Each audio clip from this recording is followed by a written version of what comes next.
Namaste. Dear friend, welcome to GnosticNomade. In this video, I speak with Phra Sukhito, a Buddhist monk who shares reflections on meditation, change, and the nature of the mind. We talk about challenges, letting go, and what it means to return to love, as an emotion, clarity, acceptance, and understanding. If you enjoy content like this, feel free to like the video and subscribe. I hope you find something meaningful in this conversation. Namaskaram, Phra Sukhito. Sadhu. Thank you for joining me here today. So I know you quite well. You were my meditation teacher when I did my Vipassana retreat here. But for our viewers, who are you? How did you end up becoming a monk? I'm from Malaysia. I came to Warrampung on 2019. I started becoming a monk from then on. So up to now, almost 6 years. So I practiced with him for about 6 months as a meditator, a yogi, before I become a monk. Just like everybody, most of the time when people come here is to find some answers or find some other directions to make a change. Nobody comes in meditation for fun because it's just too boring. You see? So of course I'm the same. I face some difficulties. So my wish is not to become a monk. It's because from that time, I have faced some difficulties that I believe in fortune teller. We all Chinese believe in fortune teller. That the fortune teller tells me that my luck is not good at that time. So I actually go bankrupt. So I lost everything from the hard work I have done. So get desperate. So I come in just as what the fortune teller says, to change my luck. He asked me to become a monk for short term, for about 3 to 4 months. So that is my purpose at first, just to change my luck. 3 to 4 months, and now you've been here 6 years? Yes. Yes. Do you think you'll ever go out of monkhood? At this moment, I can confirm with you, no, definitely.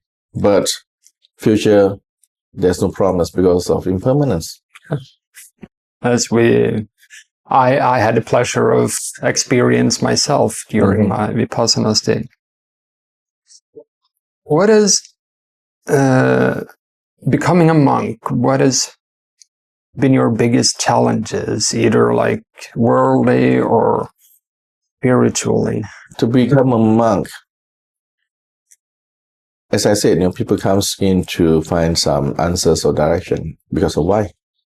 Because what is happening outside, it's not working anymore. The body and mind feels too tired, too heavy, too many burdens, too many attachments, unsatisfied, ego, a lot. So to become a monk is not easy because you have to let all this go.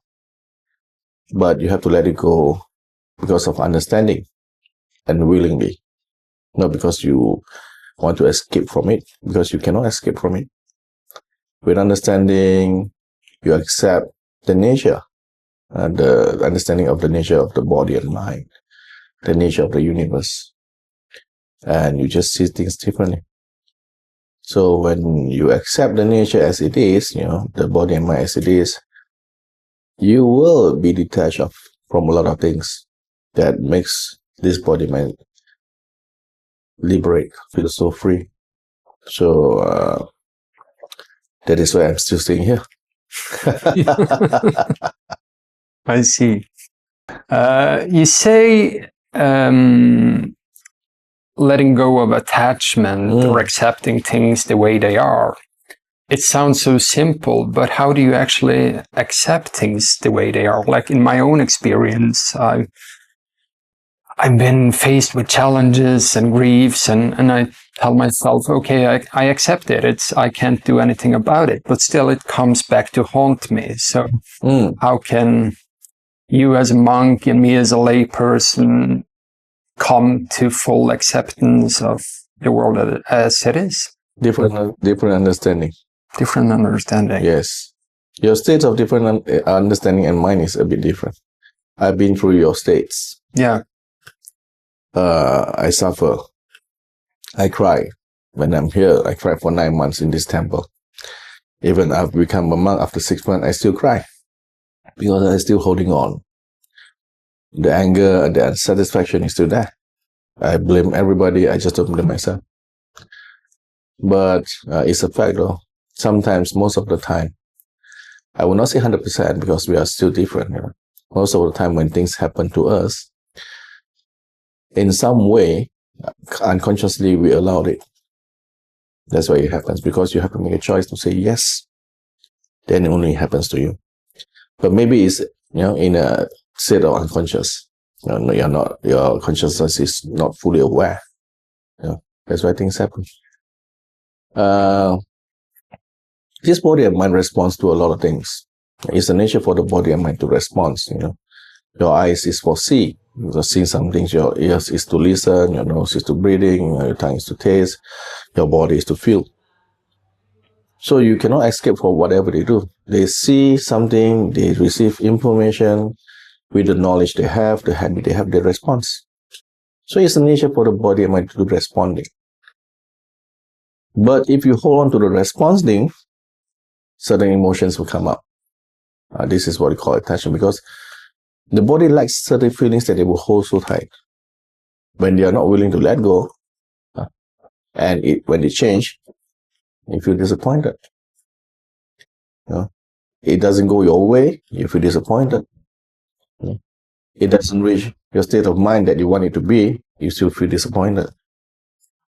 But how many things can follow what our need is? Seldom. You see?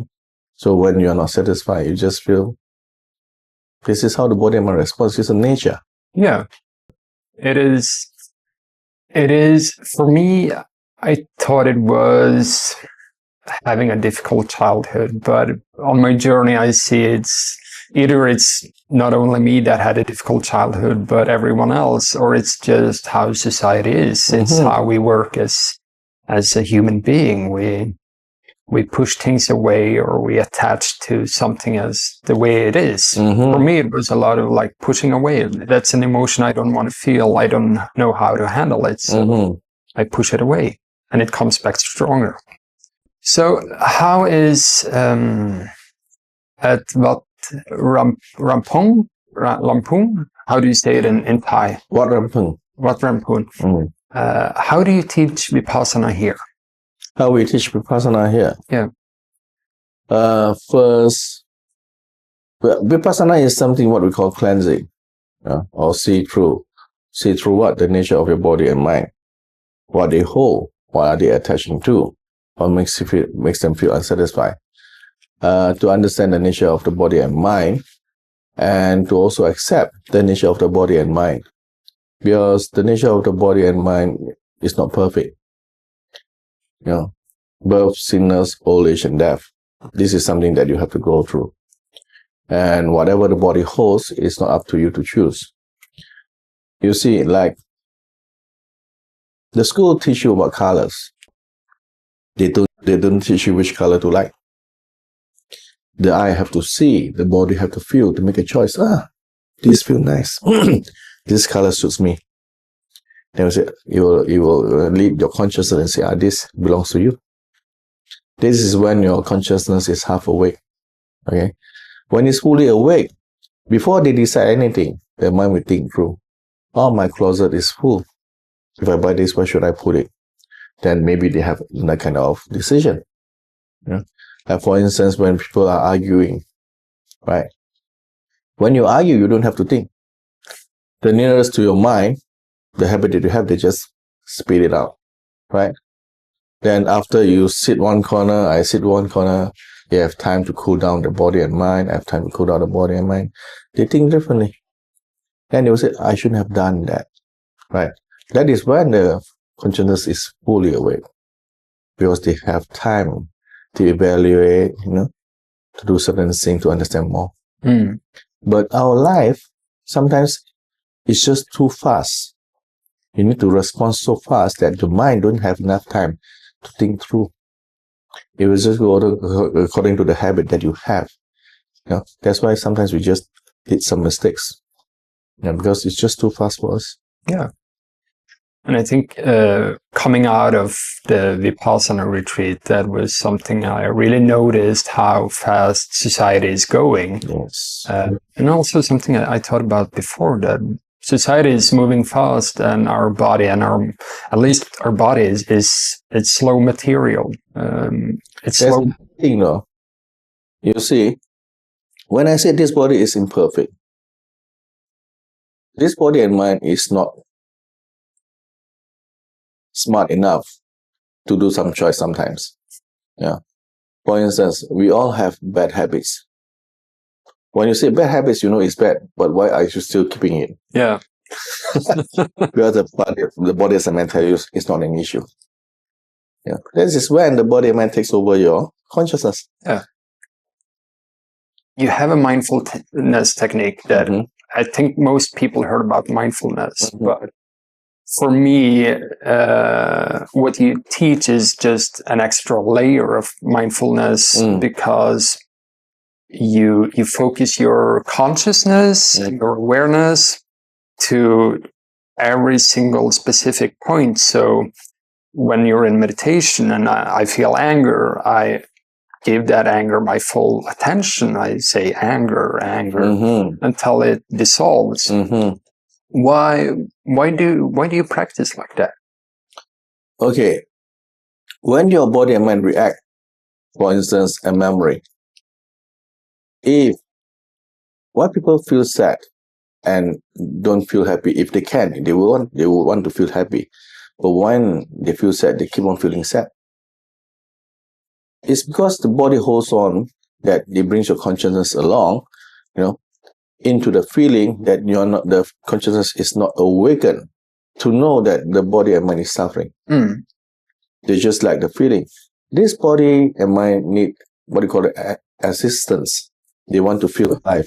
It's not about right and wrong. It's just a feeling. For instance, why people gamble when they still gamble? It's an urge. Yeah. It's a feeling, to feel so good, but they know it's wrong.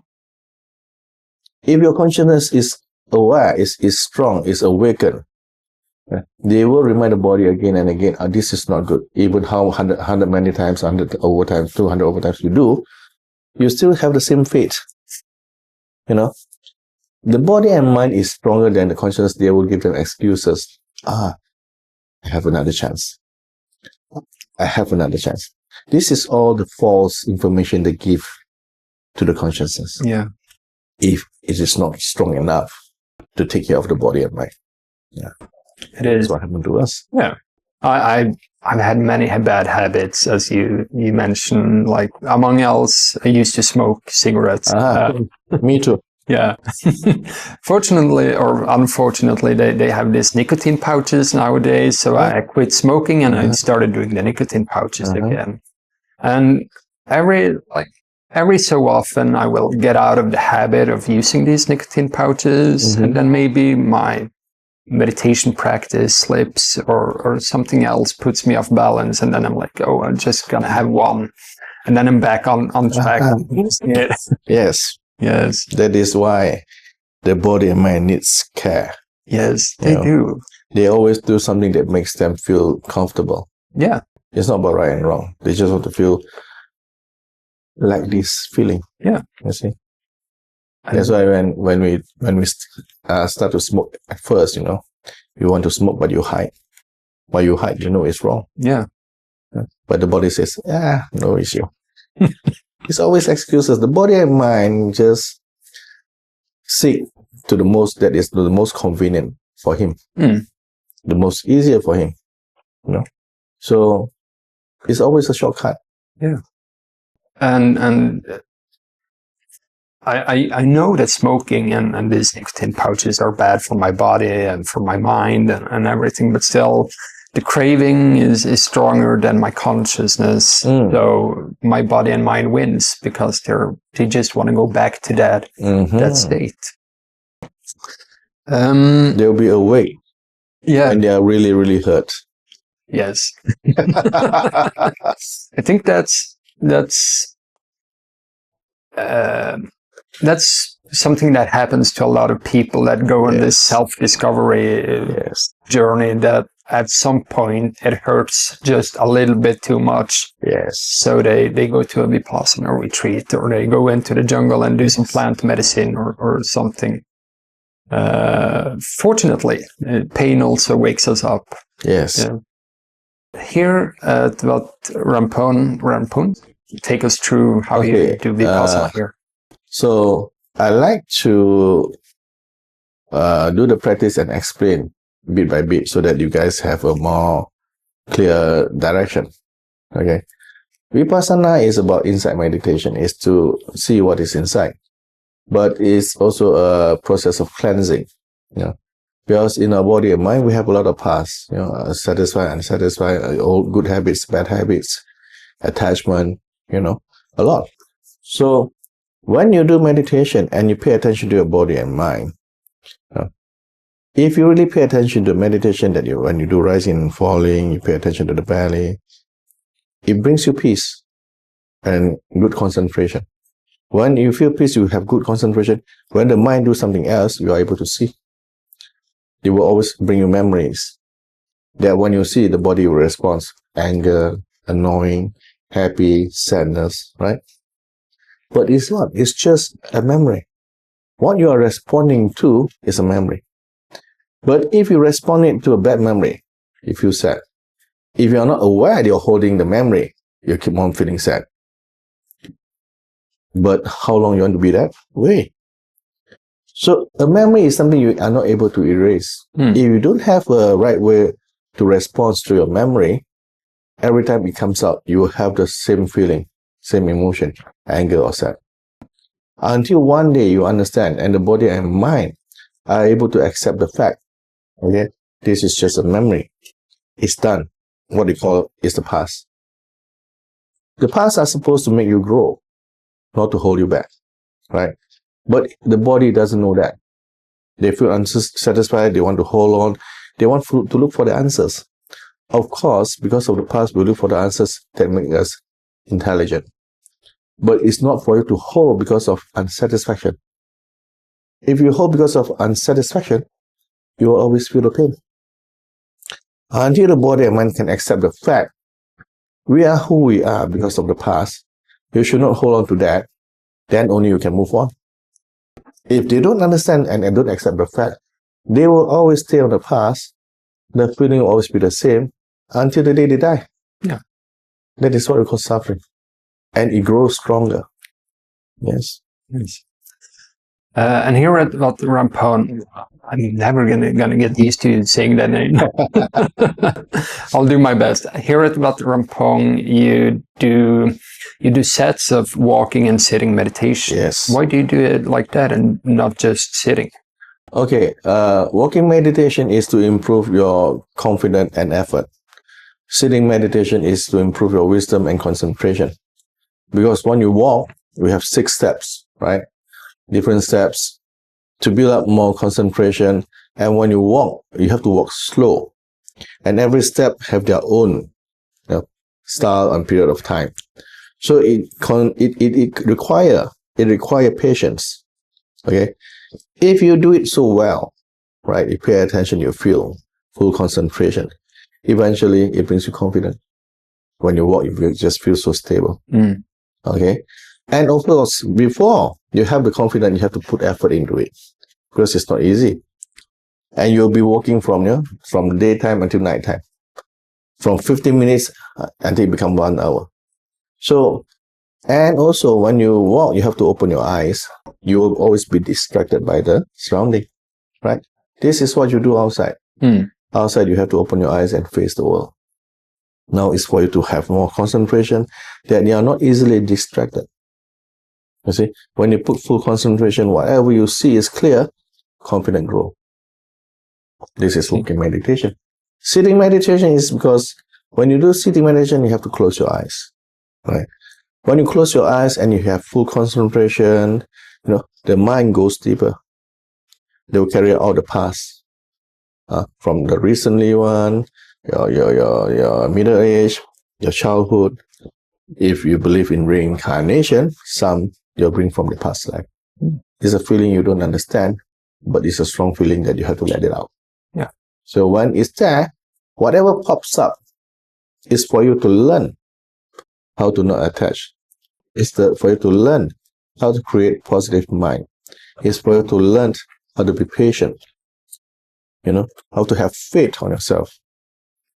Because your life is in your hand.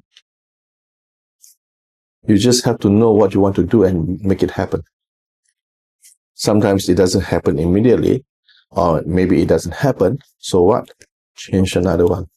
Yeah. And I guess this interview is part of that journey, like seeing something and not just seeing it, but making it happen. Yes. So thank you for bringing me there. No worries. Guiding me on my journey. I want to touch on one more thing, because I think in my own reflection video of my stay here at Wat Rampung, I want to call the video like meditation retreat, but also lessons in love, because you said something when you teach us how to approach pain, and I maybe overdone it, but you said when you say pain, say it as you were holding a child. Why do you do that? The body and mind is not smart. That's why they suffer. They hold things they are not supposed to hold. They attach to things they are not supposed to attach. Okay. The body and mind is fragile, is weak. Okay. They do things according to a feeling or what is in front of you, what makes them feel good or feel sad, just to be feeling alive. Right? So we have to accept the nature of the body and mind is not perfect. Right? We all are who we are because of the past, so it's supposed to make you grow. But they don't understand that. In time, you still will make mistakes. But what is a mistake? The mistake is to make you grow. It's not for you to criticize yourself and look down on yourself and lose faith on yourself. You do not get annoyed to yourself, get angry to yourself. If the body and mind doesn't feel your care, they don't feel secure. They don't have strength. You see, when you did something wrong, you're just blaming yourself. You think it helped? It doesn't help. Right? So whenever you have a bad experience, of course you will sometimes feel guilty, feel sad. Okay, no problem. You can feel guilty, feel sad for one day, but don't let it become a week. You can feel guilty and sad for 1 month, but don't let it become a year. You see, we grow from experience. So every time, if you are aware that the body is in pain, right, what do you have to do? You have to support them. You have to feel them, make them feel safe. You have to let them know that, you care. You see? Because for the body and mind to face it alone, it needs time, it needs strength, it needs confidence. If they don't have that, you go to another direction. It's not healthy. No. So when we do Vipassana, is to pay attention to your body and mind, see what they are holding. If they have feeling like anger, whatever they have, look at it as a child.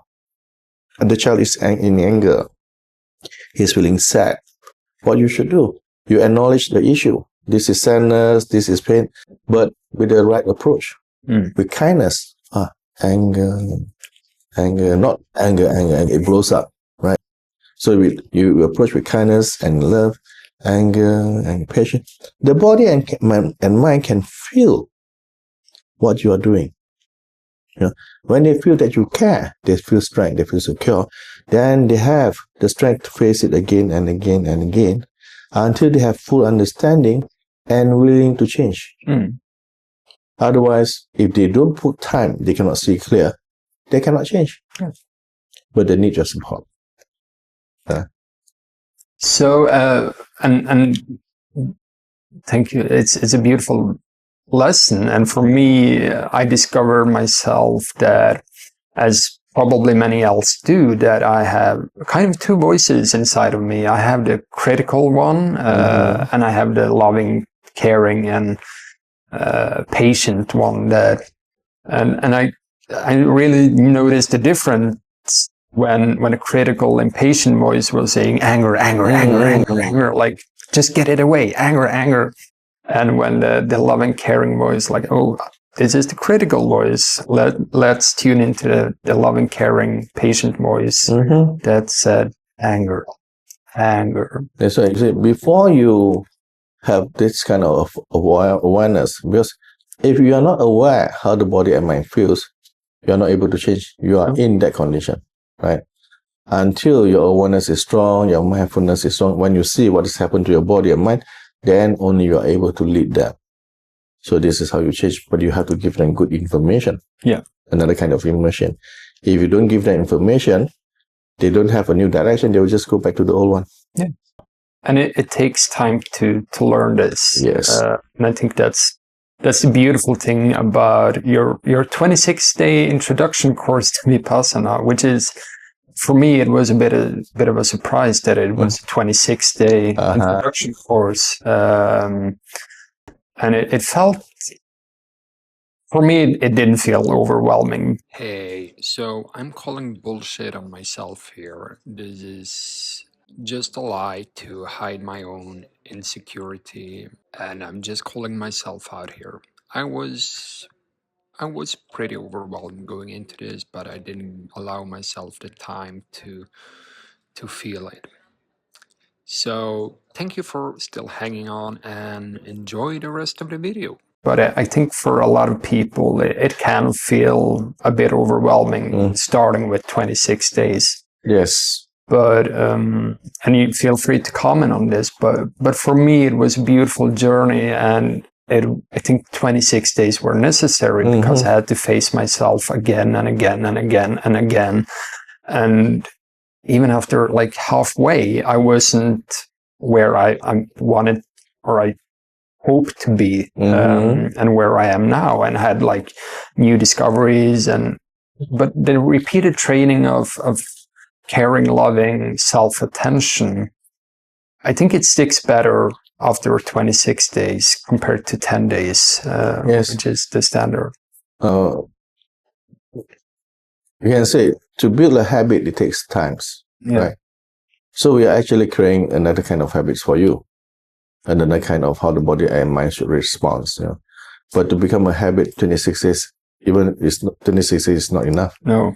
But with 26 days, you see more who you are, and you have more new information that they try over and over again. They will see more clear, and they have a new direction. So when you are here, that you have to follow the rules to build up this new direction. So when you are outside, you can bring it to your world and continue practicing. But this is because you have a new direction already. If without 26 days, 10 days, if you see nothing, when you're outside, you just let the practice go because you don't have any new directions that you can depend on. Oh. Yes. So, in Buddhism, Buddha talked about 5 hindrances. What are the 5 hindrances, and how can lay people either privately or during a course in meditation overcome these hindrances? It's not to overcome, though, it's to understand. Anger, desire, distraction, drowsiness, and doubts. This is the nature of the body and mind to respond. Only when you think it's bad, it becomes hindrances. You see? It's just a nature. If you see, you just make it stronger. Or you learn to understand, this is the nature of the body and mind, and you are not attaching to it. You know, from here, you change your mind to the positive one to make yourself stronger. So it's an element to make you grow. Unless you really hate it, you know, it becomes an attachment because when you see it, you get angry. So the 5 hindrances is people see it in different way. They say this is something that is bad, but it's actually something to make you strong. Yeah. So it should not be what you call hindrances, though. It's just elements.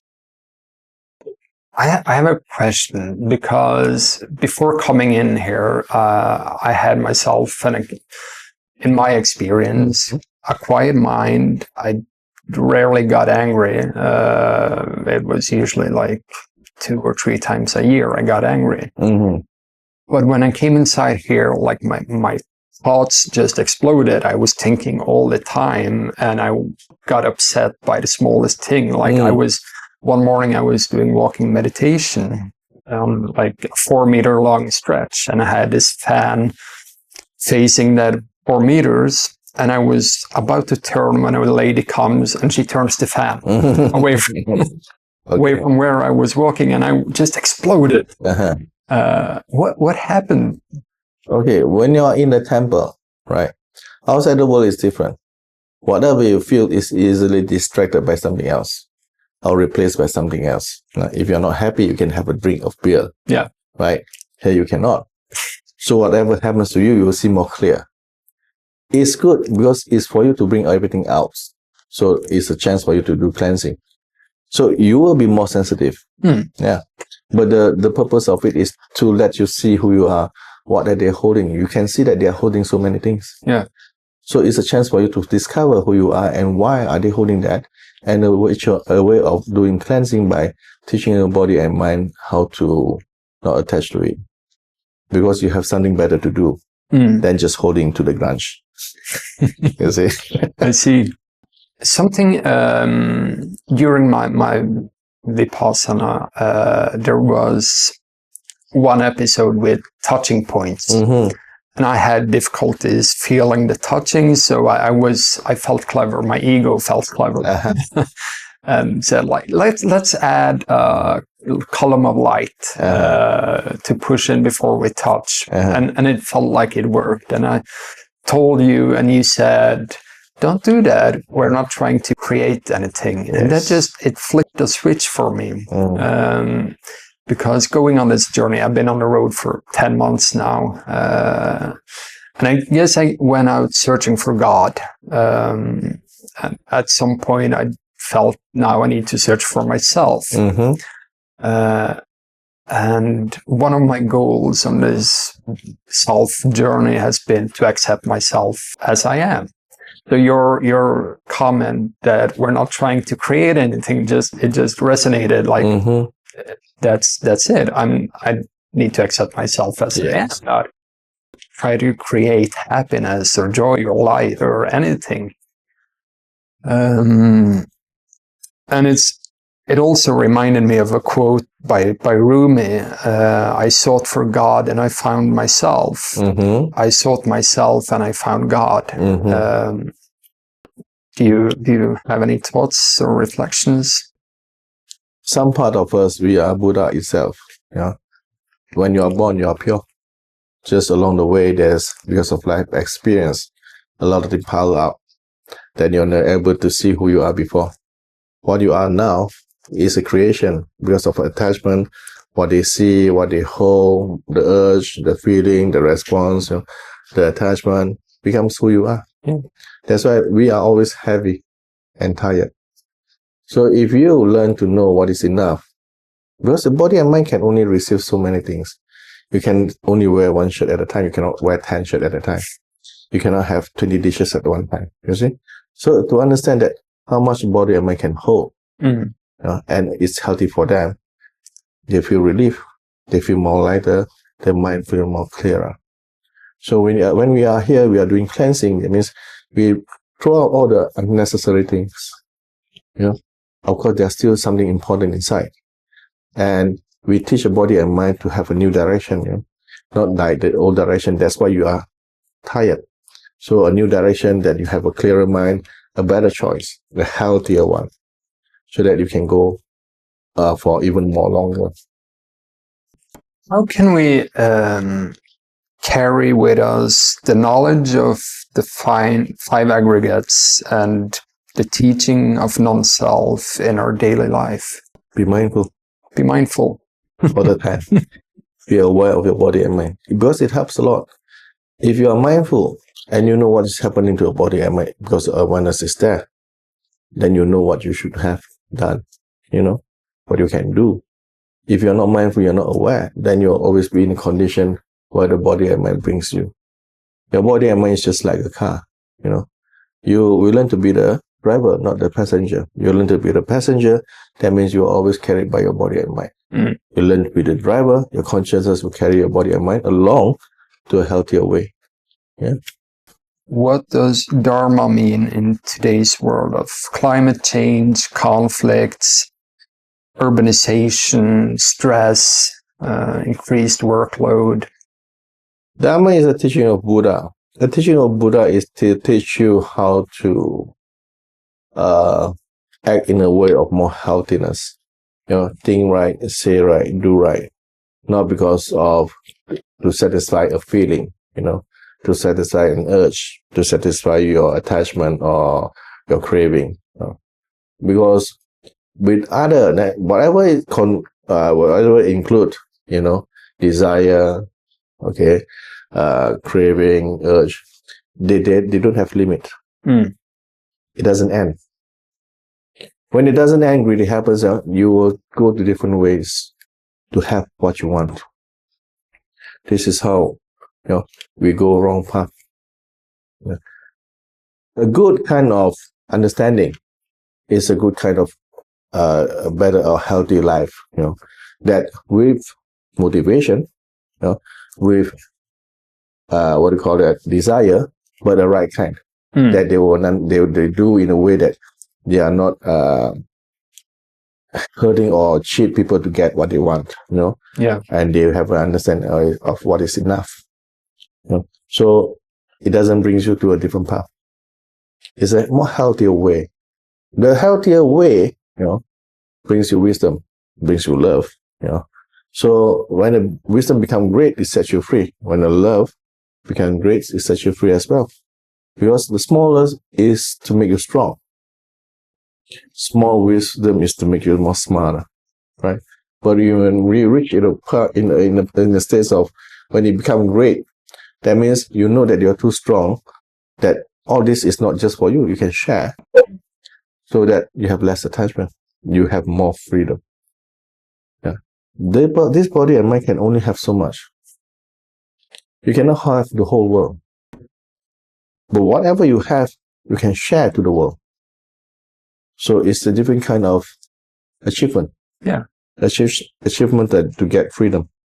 Something you mentioned during our teaching is that the world has changed since Buddha's time. So some of the precepts, they're still valid, but they're maybe more difficult to follow. Like you said, Buddha said, go into the jungle and practice there. But there's not much jungle left in the world. Yes, those days they can practice in the forest, they can live in the forest because they have the experience. Yeah.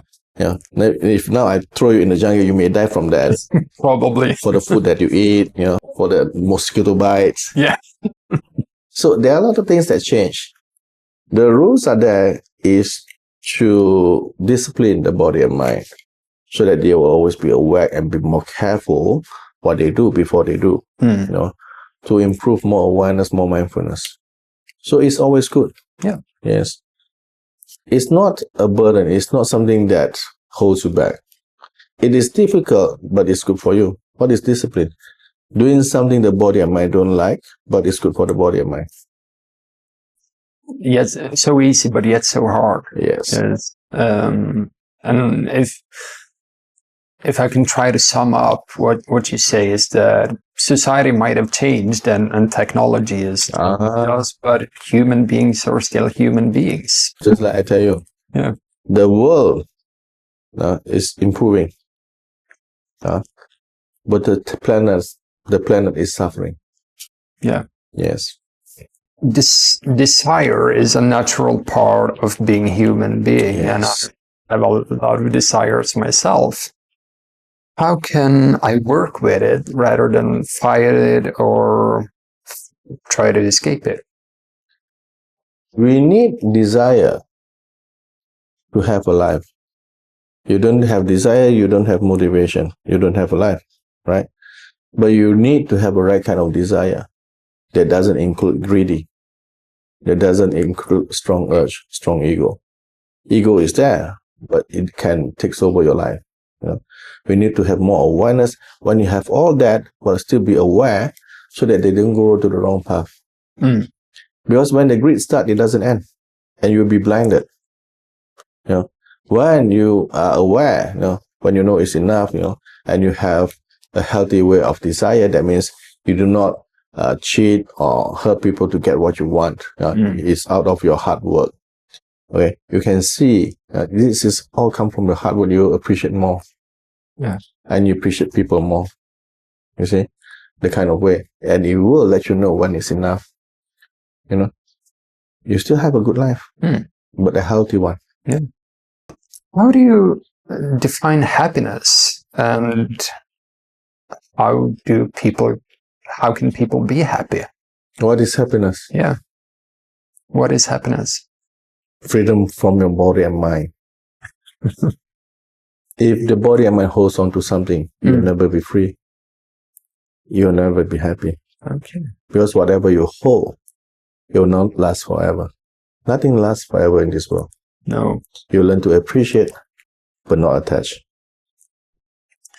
So, and you touched upon this. So freedom is being Peaceful. Not having attachment or too much attachment. Yes. Yes. So for a lay person who's maybe very attached to their house or dog or their car, can they find more peace and freedom by attaching a little less? Different kind of needs. In daily life, we need companion. Yeah. To make it complete. This is what we call family, right?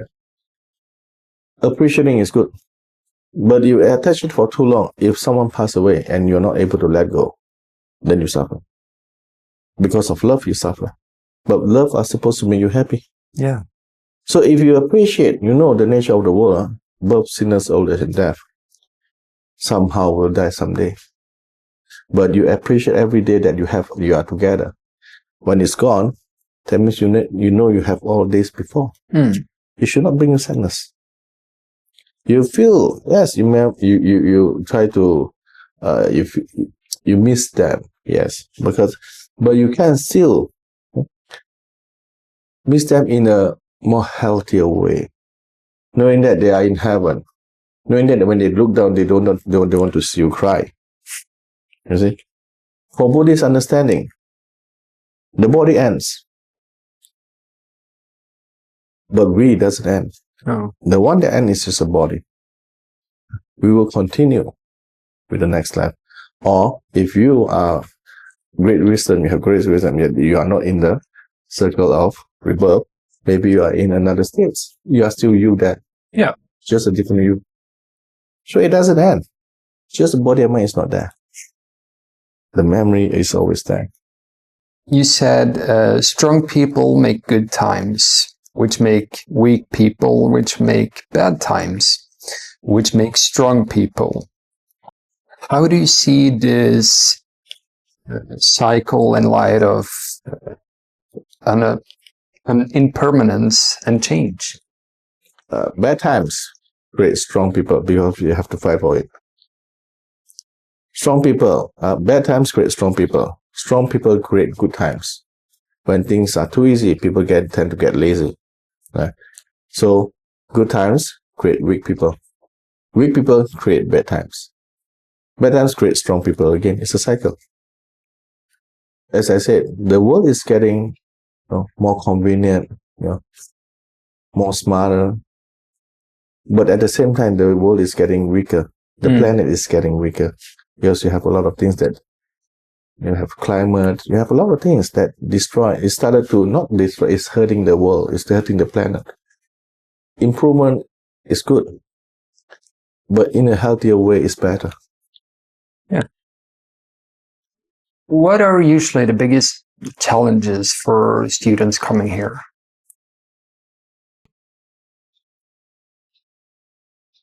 Patience and faith.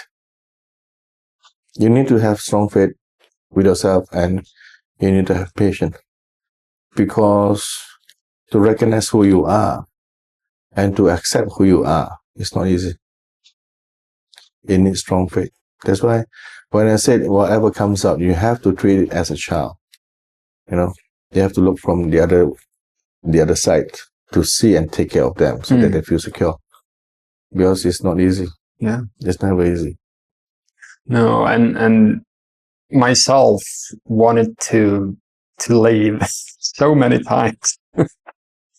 and sitting with myself during that time, because I knew that the only thing I was running from was myself. Mm-hmm.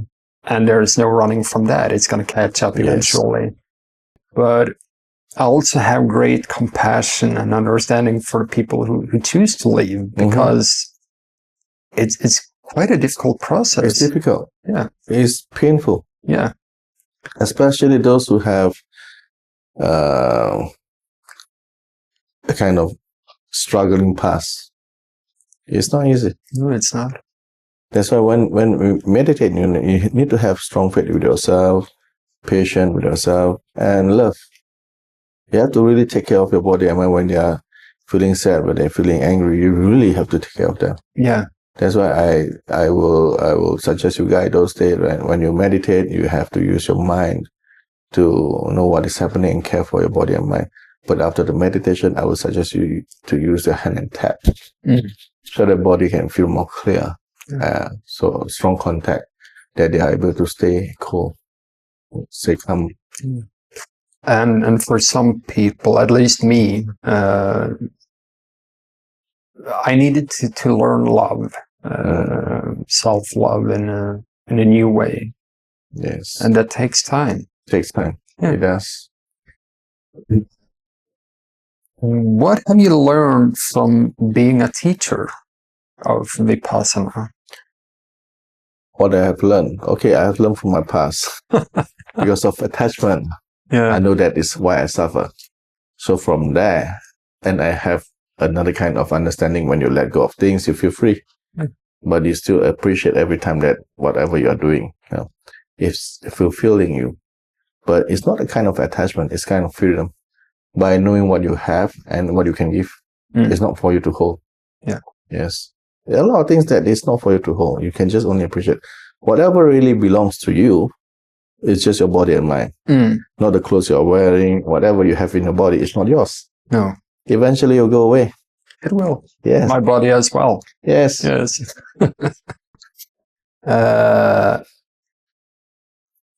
What do you think about the growing interest in meditation that we're seeing now?